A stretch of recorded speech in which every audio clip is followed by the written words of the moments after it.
Hello friends, welcome to Sri Tech Talks. இது digital marketing video series. So இந்த வீடியோல புதுசா ஒரு பிசினஸ் உள்ள டிஜிட்டல் மார்க்கெட்டிங் உள்ள வரப்போறாங்க அப்படின்னா அவங்க ஃபோக்கஸ் பண்ண வேண்டிய கீ எலிமெண்ட்ஸ். ஸோ இதெல்லாம் இருந்தா தான் உங்களால டிஜிட்டல் மார்க்கெட்டிங் பண்ண முடியும் அப்படிங்கிற எல்லா விஷயங்களையுமே இந்த வீடியோல உங்ககிட்ட ஷேர் பண்ண போறேன். ஸோ இந்த வீடியோவை ஃபுல்லா பாருங்க. நீங்க ஒரு நியூ பிசினஸா இருந்தாலும் சரி, ஆல்ரெடி ஒரு பிசினஸ் நீங்க பண்ணிக்கிட்டு இருக்கீங்க அப்படின்னாலும் சரி, டிஜிட்டல் மார்க்கெட்டிங்கை அடாப்ட் பண்றதுக்கு இந்த வீடியோ உங்களுக்கு ரொம்ப யூஸ்ஃபுல்லா இருக்கும். சரி, இப்போ வாங்க நம்ம வீடியோக்குள்ள போகலாம். இந்த ஆன்லைன் வேர்ல்டுல நீங்க ஒரு பிசினஸ், அதாவது தொழில் செஞ்சு நீங்க சாதிக்கணும் அப்படின்னு நினைச்சீங்க அப்படின்னா டிஜிட்டல் மார்க்கெட்டிங் அதே மாதிரி ஆன்லைன் பிரசன்ஸ் அப்படிங்கிறது ரொம்ப முக்கியம். ஆன்லைன் பிரசன்ஸ் உங்களுக்கு ரொம்ப ஹை லெவல்ல இருந்துச்சு அப்படின்னா கண்டிப்பா உங்களுடைய பிசினஸோட growthம் ரொம்ப ஹை லெவல்ல இருக்கும். சரி, ஆன்லைன் பிரசன்ஸை ஒரு சூப்பரா கொண்டு போகணும் அப்படின்னா அதற்கு நீங்க செய்யக்கூடிய வேலைகள் அனைத்துமே இந்த டிஜிட்டல் மார்க்கெட்டிங் அப்படிங்கிற ஒரு கேட்டகரிக்கு கீழே தான் வரும்.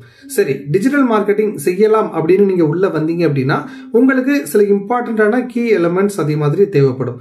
அதெல்லாம் இருந்தா மட்டும்தான் உங்களால டிஜிட்டல் மார்க்கெட்டிங்கை ப்ராப்பரா செய்ய முடியும். உங்களாலையும் அதுல இருந்து ஒரு அவுட்கம் எதிர்பார்க்க முடியும். சரி, அப்படி நீங்க டிஜிட்டல் மார்க்கெட்டிங்கை அடாப்ட் பண்ணலாம் நினைக்கும் போது நீங்க செய்யக்கூடிய முதல் வேலையாக என்ன இருக்கணும் அப்படின்னா, நீங்க காம்படிட்டர் அனாலிசிஸ் பண்ணணும். அதே மாதிரி உங்களுடைய டார்கெட் ஆடியன்ஸ் யாரு அப்படிங்கறத ஃபைண்ட் பண்ணணும்.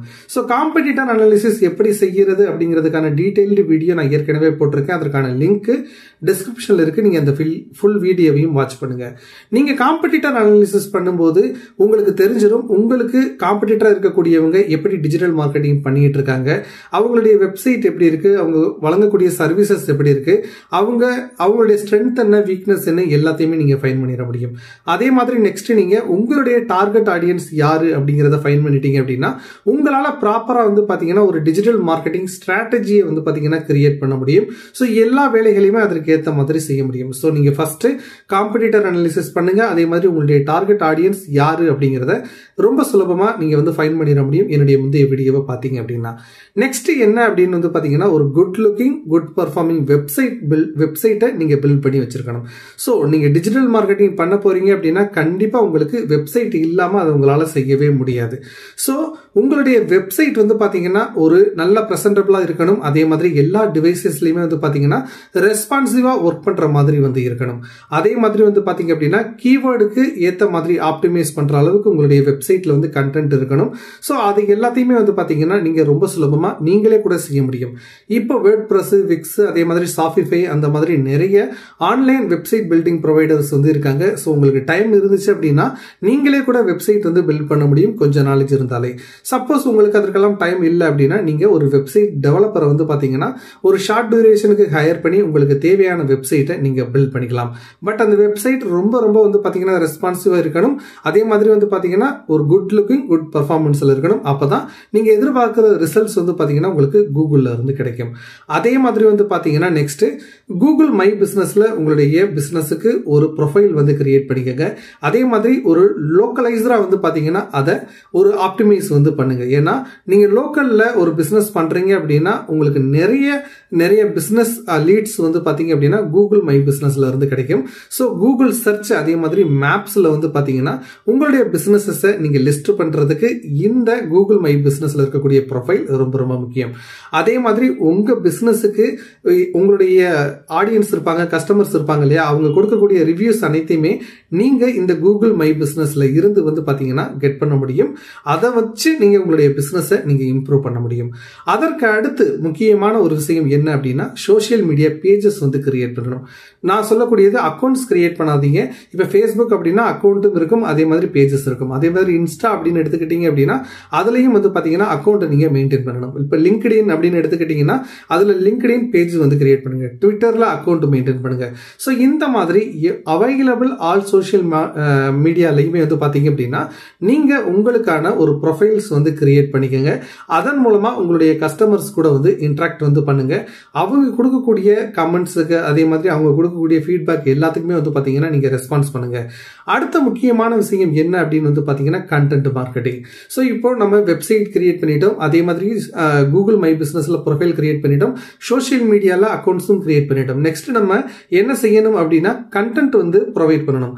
ஸோ என்கேஜா இருக்கக்கூடிய அளவிலான ஒரு கண்டென்ட்டை வந்து பார்த்தீங்கன்னா நீங்கள் மேக் பண்ணணும். அதை இருக்கக்கூடிய அனைத்து சோஷியல் மீடியா உங்களுடைய ப்ரொஃபைல்ஸ் எல்லாத்துலேயுமே வந்து பார்த்தீங்கன்னா கண்டென்ட்டை கண்டினியூவாக வந்து பார்த்தீங்கன்னா டிஃப்ரெண்ட் ஃபார்மேட்ஸில் ஜென்ரேட் பண்ணி பப்ளிஷ் பண்ணிகிட்டே இருங்க. ஸோ அந்த கண்டென்ட் என்கேஜாக இருக்க மாதிரி வந்து பார்த்துக்கோங்க, என்டர்டைன்மெண்ட்டாக இருக்க மாதிரி பார்த்துக்கோங்க. உங்களுடைய பிஸ்னஸை ஈஸியாக உங்களுடைய வியூவர்ஸ் வந்து புரிஞ்சுக்கிறது மாதிரி இருக்க மாதிரி பார்த்துக்கோங்க. அதே மாதிரி உங்களுடைய வெப்சைட்டில் பிளாக் அப்படின்னு சொல்லிட்டு ஒரு செக்ஷன் வந்து கிரியேட் பண்ணிக்கோங்க. ஸோ பீப்புள் எப்படி கூகுளில் வந்து சர்ச் பண்ணுவாங்க, உங்கள் பிஸ்னஸ் ரிலேட்டடாக அவங்க கண்டென்ட் எப்படி வந்து சர்ச் பண்ணுறாங்க அப்படிங்கிற விஷயங்கள் எல்லாம் நீங்கள் தெரிஞ்சுக்கிட்டு அது ரிலேட்டடான ஆர்டிகல்ஸை உங்களுடைய வெப்சைட்டில் பிளாக் செக்ஷனில் போட்டீங்க அப்படின்னா உங்களுக்கு ஆர்கானிக்காவும் வந்து பார்த்தீங்கன்னா டிராஃபிக் உங்களுடைய வெப்சைட்டுக்கு வர்றதுக்கு அதிக வாய்ப்புகள் இருக்கு. அதற்கு அடுத்த முக்கியமான ஒரு விஷயம் என்ன அப்படின்னா email marketing.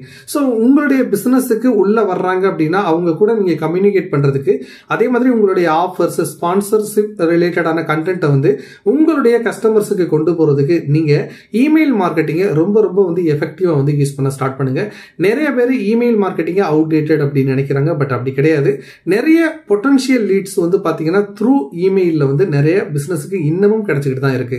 So mail chimp இந்த மாதிரி வந்து பாத்தீங்கன்னா ஏகப்பட்ட இமெயில் மார்க்கெட்டிங் ப்ரொவைடர்ஸ் வந்து இருக்காங்க. ஸோ நீங்க அவங்க கூட வந்து டைப் வச்சுக்கிட்டீங்க, அந்த சாஃப்ட்வேர்ஸ்ல வந்து நீங்க யூஸ் பண்ண ஆரம்பிச்சீங்க அப்படின்னா நீங்களும் உங்களுக்கு ஏற்ற மாதிரி நீங்க கஸ்டமைசரா வந்து பாத்தீங்கன்னா இந்த இமெயில் மார்க்கெட்டிங்கை செய்ய முடியும்.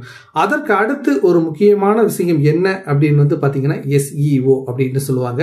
ஸோ இந்த SEO உங்களுடைய வெப்சைட் சர்ச் இன்ஜின் ஆப்டிமைசேஷன் அப்படின்னு சொல்லுவோம். ஸோ உங்களால பே பண்ணி மட்டுமே வந்து பார்த்தீங்கன்னா எல்லா டிராஃபிக்கையுமே வந்து எல்லா டைமுமே வாங்கிட்டு இருக்க முடியாது, அது ரொம்ப காஸ்ட்லியாகவும் வந்திருக்கும். ஸோ அந்த டைமில் நீங்கள் என்ன பண்ணலாம் அப்படின்னா உங்களுடைய வெப்சைட்டை நீங்கள் பில்ட் பண்ணும்போதே உங்களுடைய கீவேர்ட்ஸ் எல்லாமே இருக்கும் இல்லையா, உங்களுடைய பிஸ்னஸுக்கு எப்படி கீவேர்ட்ஸ் எல்லாம் வந்து ஆர்கானிக்காக வந்து வருது அப்படிங்கிறத நீங்கள் கொஞ்சம் அனலைஸ் பண்ணீங்க அப்படின்னா அதெல்லாம் கிடைச்சிரும். ஸோ நீங்கள் வெப்சைட் பில்ட் பண்ணும்போது அதே மாதிரி வந்து பார்த்தீங்கன்னா பிளாக்ல நீங்கள் ஆர்டிகல்ஸ் வந்து ரைட் பண்ணும்போது அந்த கீவேர்ட்ஸ் எல்லாமே உங்களுடைய ஆர்டிகல்ஸ் அதே மாதிரி வெப்சைட்டில் வந்து இருக்க மாதிரி வந்து பார்த்துக்கங்க.